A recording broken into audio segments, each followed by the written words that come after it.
বাদশাহ বাহাদুর, নির্যাতন আর অবহেলার চিহ্ন হাতিটির শরীর জুড়ে। তবে প্রধানমন্ত্রীর নজরে আসার পর বদলে যেতে শুরু করেছে বাদশার জীবন। চিড়িয়াখানার সুষম খাবার আর চিকিৎসায় সেরে উঠতে শুরু করেছে প্রাণীটি। যে সময়ে হাতিটাকে আমরা গ্রহণ করি সে সময় তার শারীরিক যে অবস্থা অত্যন্ত আসলে নাজুক ছিল। তার শরীরের বিভিন্ন জায়গায় গভীর ক্ষত ছিল, ইনফেকশন ছিল। আপনারা জানেন যে তার সামনের যে দাঁত আছে, বাম পাশের একটি দাঁত কাটা রয়েছে, এটি কাটা হয়েছিল, সেখানে খুব গভীর ক্ষত এবং ইনফেকশন ছিল। একসময় বগুড়ার মহেস্থানগড়ে সার্কাস দেখিয়ে আনন্দ ছড়াতো বাদশাহ বাহাদুর, কিন্তু সঠিক পরিচর্যার অভাবে ভেঙে পড়তে থাকে শরীর। এর মধ্যেই 2024 সালে এক দুর্ঘটনায় ভেঙে যায় দাঁত, ক্ষত স্থানে ছড়িয়ে পড়তে থাকে সংক্রমণ।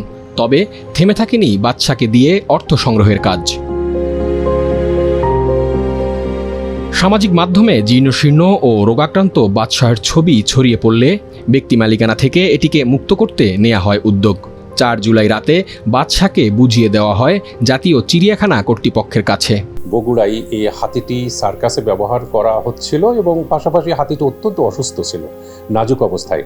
এটি মাননীয় প্রধানমন্ত্রীর দৃষ্টিগোচর হওয়ার পরপরই এটি চিড়িয়াখানা কর্তৃপক্ষের নিকট হস্তান্তরের একটা সিদ্ধান্ত হয়। আমাদের মাননীয় প্রতিমন্ত্রী সহ ঊর্ধ্বতন কর্তৃপক্ষ তাৎক্ষণিকভাবে প্রাণী সম্পদ অধিদপ্তরের কর্মকর্তাদের সাথে নিয়ে এই হাতিটিকে রেস্কিউ করে আমরা হাতিটিকে গ্রহণ করি। জরুরি মেডিকেল টিম গঠন করে তাদের মাধ্যমে আর তার প্রয়োজনীয় চিকিৎসা এবং অন্যান্য পরামর্শ আমরা নেই। সেই চিকিৎসা অনুযায়ী সেদিন থেকেই আমরা তার চিকিৎসা শুরু করি। চিকিৎসার পাশাপাশি বাদশাহের খাদ্য তালিকায় আনা হয়েছে বড় পরিবর্তন। হাতিটার বয়স আনুমানিক আমরা মনে করছি যে এটা 55 বছর বা তার কিছু বেশি হতে পারে। একটা স্বাভাবিক আয়ু একটা হাতির সর্বোচ্চ 68 থেকে 70 বছর হতে পারে। সুতরাং একটি বয়স্ক হাতি এর শারীরিক ইমপ্রুভমেন্টটা হতে কিছুটা সময় অবশ্যই লাগবে। আমরা ওকে স্বাভাবিক যে পুষ্টি সমৃদ্ধ খাবারগুলো সরবরাহ করছি, আমরা আশা করছি আর 2-1 মাসের মধ্যে হয়তোবা তার শারীরিক অবস্থার আরও আমরা উন্নতি দেখতে পাবো। চিড়িয়াখানার মতো সরকারি ঠিকানা পেয়েছে বাদশাহ সহ মোট 14টি হাতি। তবে IUCN-এর এক হিসেবে এখনও ব্যক্তি মালিকানায় রয়েছে 82টি হাতি। কেউ তাদের রেখেছে শখের বশে, আবার কেউ রেখেছে সার্কাস ও বিনোদনের অনুষঙ্গ হিসেবে। আন্তর্জাতিক সংস্থাটি বলছে দেশে বন্য হাতির সংখ্যা 268টি। এসব প্রাণীর সঙ্গে বাড়ছে মানুষের সংঘাত। হাতিদের প্রাকৃতিক খাদ্যের উৎস নষ্ট করে ফেলা এবং চলাচলের পথ রুদ্ধ করাই এর নেপথ্যের কারণ। তবে হাতিসহ বিপদাপন্ন প্রাণীদের উদ্ধার ও চিকিৎসায় সচেষ্ট আছে সরকারি নানা প্রতিষ্ঠান। এর আগেও একটি নির্যাতিত হাতিকে উদ্ধার করা হয়েছে বলে জানিয়েছেন চিড়িয়াখানা কর্তৃপক্ষ।